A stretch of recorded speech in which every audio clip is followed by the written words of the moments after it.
Assalamualaikum warahmatullahi taala wabarakatuh. Rakan-rakan media sosial yang saya hormati, di dataran kemerdekaan Salam, cuaca yang baik walaupun mungkin hujan sekejap lagi ni.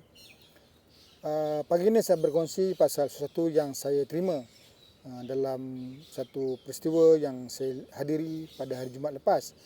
Saya telah menghadiri mesyuarat Lembaga Pemegang Amanah Yayasan Basmi Kemiskinan yang dipengerusikan oleh Datuk Zana Sakom. Di akhir ucapan penangguhan, beliau telah melontarkan pandangannya untuk renungan ahli lembaga dan pegawai-pegawai kanan yayasan. Katanya kita ni mesti belajar dari alam sekeliling. Sebab alam yang terbentang luas ini sebenarnya guru kepada kita. Terlalu banyak rahsia dan ilmu yang boleh kita cari, sebab yang boleh memberi kebaikan kepada kita. Salah satu yang disebutnya adalah pokok lalang. Lalang ni yang kita tahu, dia digunakan dalam metafor yang biasa kita dengar. Jangan jadi lalang. Kenapa jangan jadi lalang? Agaknya lalang ni sebab mudah ditiup angin. Ke kiri, ke kanan, senang saja. Tak pernah tegak pun. Malah tidak pernah bertahan pun. Dia lembik je.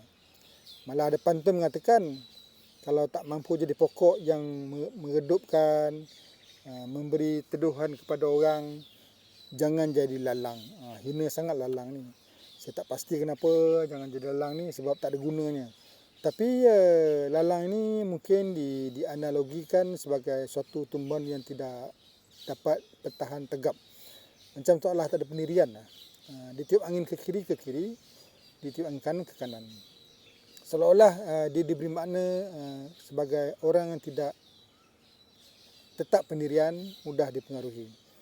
Macam mudah ditiup angin lah. Tidak kukuh, sentiasa mau berubah fikiran. Tidak tetap pendirian. Kita ni kadang-kadang dalam masyarakat kita ni, kita seperti menerima orang yang tidak tetap pendirian ni tak baik. Seolah-olah kita ni jangan berfikir lain lah. Jangan berubah cara berfikir. Tu dia.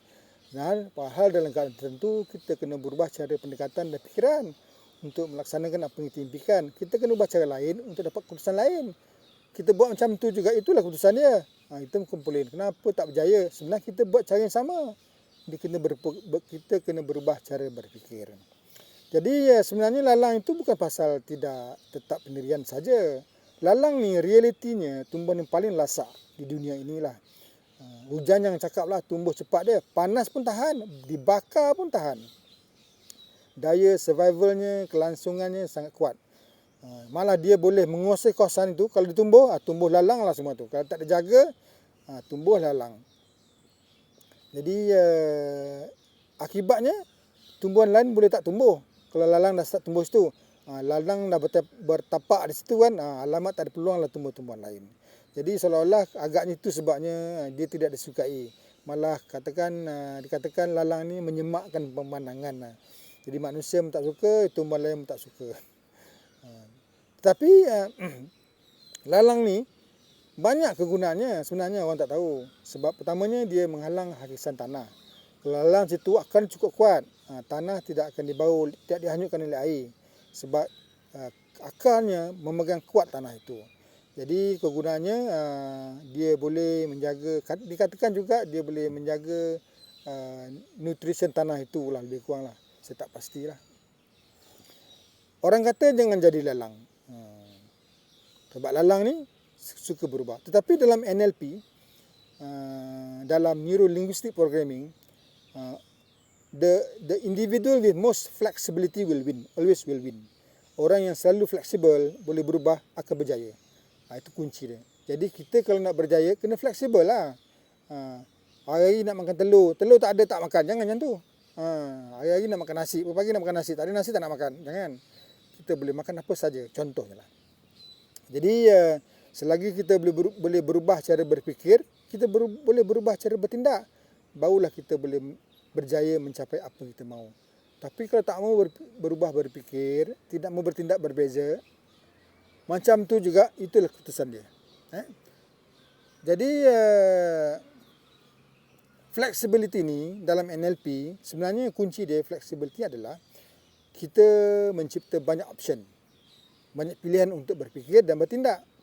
Lawan dia rigidity. Rigidity ni berfikir macam tu lah, tak nak berubah, bertindak macam tu lah, tidak mau berubah cara lain, macam biasa kita lakukan, tidak mau berubah apa juga, tidak mau mengambil risiko walaupun pulangannya lumayan, tidak mau bertolak ansur, malah lebih teruk lagi tidak mau menerima pandangan orang, tidak mau menerima idea-idea baru. Itu masalah rigid ni. Saya kata rigidity ni membawa kepada mental block. Otak sentiasa menepis, menguis segala perkara-perkara yang tidak biasa kita lakukan. Otak hanya mahu kita dalam zon yang selesa. Saudara-saudari sekalian, flexibility ni lah kunci untuk berjaya. Dia adalah kunci kita menyesuaikan dalam keadaan apa pun. Kita sesuaikan diri sebab kita ni manusia tidak pernah mengharap dunia berubah untuk kita. Kita yang mesti berubah untuk menyesuaikan dalam keadaan sekeliling kita, menyesuaikan diri dengan keadaan pejabat, menyesuaikan diri dengan kawan-kawan. Kita mesti menyesuaikan dengan sistem yang ada. Kalau contoh paling senang, orang Wahabi itu kalau pergi masjid Sunnah wal Jemaah ni, dia kena ikutlah imam tu kan, baca doa. Ataupun kalau dia berada di masjid Sunnah wal Jemaah ni, dia kena baca doa lah lepas jadi imam. Contoh begitulah. Kena sesuai dengan keadaan sekeliling. Kita juga begitu. Orang fleksibel tu makan apa pun boleh. Sekena halal boleh makan. Jangan banyak sangat pantang larang ni, susah lah. Ni tak boleh, tu tak boleh. Jadi susah lah kan. Kemana pun tak boleh pergi. Begitu juga bekerja. Dengan siapa pun boleh bekerja. Jangan memilih pula. Aku nak bekerja dengan sianu-sianu. Orang lain tak nak. Kalau pasukan bola sepak kan, handal mana pun kau, hebat mana pun skill yang kau ada, tapi tak boleh bekerja menyesuaikan dalam semangat berkumpulan, tak ke mana kebolehan tu. Jadi begitulah tentang flexibility ni. Jadi akhirnya lah metafor mengatakan jangan jadi lalang tu macam tak sesuai lah. Kita kadang-kadang jadi lalang lah. Sebab dia memberi makna bagaimana kita menyesuaikan dalam keadaan apa pun. Kan? Kita boleh sentiasa berubah, berfikir dan bertindak untuk kelangsungan, untuk survival. Sebab survival ni, saya sebut contoh paling sesuai, paling relevan sekarang bila UMNO jadi lalang. Sebab perlu jadi lalang. Bila bersama dengan PH, Pakatan Harapan, DAP, PKR dan Amanah.